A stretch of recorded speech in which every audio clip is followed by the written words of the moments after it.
பாஜக தலைவர் விஜய் வந்து மீனவர்களுக்கு ஆதரவாக குரல் கொடுத்திருக்காரு. திருமாவளவனும் அதை போயிருக்காரு. நீங்க எப்படி பாக்குறீங்க? மீனவர்களுக்கு ஆதரவாக குரல் கொடுக்கறத யார் வேணான்னு சொல்வா? இதெல்லாம் ஒரு கேள்வி. வரவேற்கிறீங்களா? நான் எதிர்ப்பமா என்ன? வரவேற்போம். இப்போ திருமாவளவன் வந்து விஜய் பக்கம் போறதுக்கு வாய்ப்பு இல்லை. ஏன்னா விஜய் சொல்றது அவர் எதிர்க்கிறது இல்லை.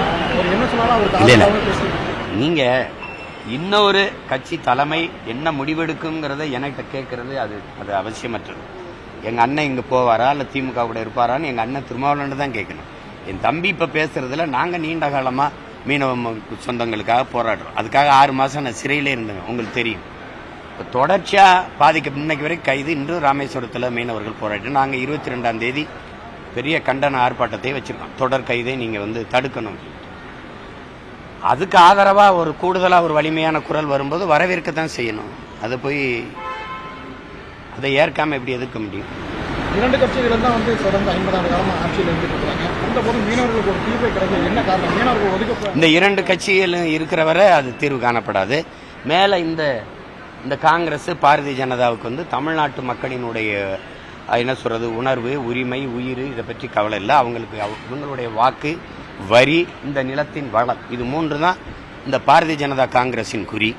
இங்கே இருக்கிறவங்களுக்கு எப்படியாவது ஏமாற்றி இந்த மக்களை இலவச வெற்று அறிவிப்புகள் இந்த இதில் அறிவிச்சுட்டு இந்த வாக்கு காசு கொடுத்து வாங்கி இந்த அதிகாரத்தில் தொடர்ந்து நீடிக்கணுங்கிறதை தவிர இந்த மக்களினுடைய வாழ்வு, நலம், அவர்களுடைய எதிர்காலம், பாதுகாப்பு அதை பற்றி கவலையே கிடையாது. 40 உறுப்பினர்களை வச்சிருக்கிறவங்க இந்த மீனவர் தொடர் கைதை கண்டிச்சு பேசுனது என்ன?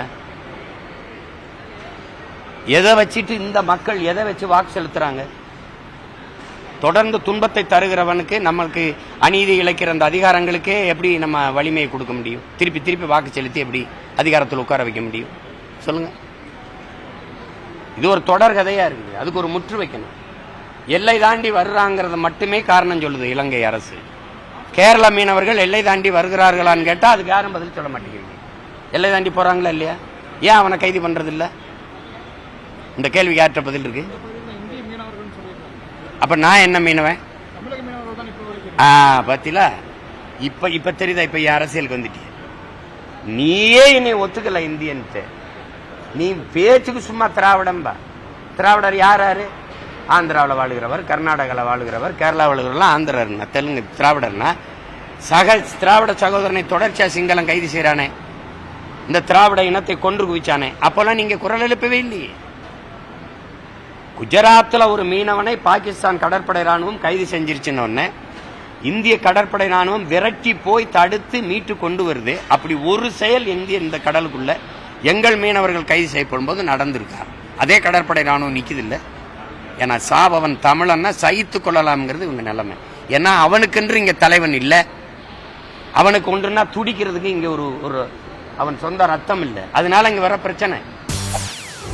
செய்திகளை உடனுக்குடன் தெரிந்து கொள்ள உடனே சப்ஸ்கிரைப் பண்ணுங்க.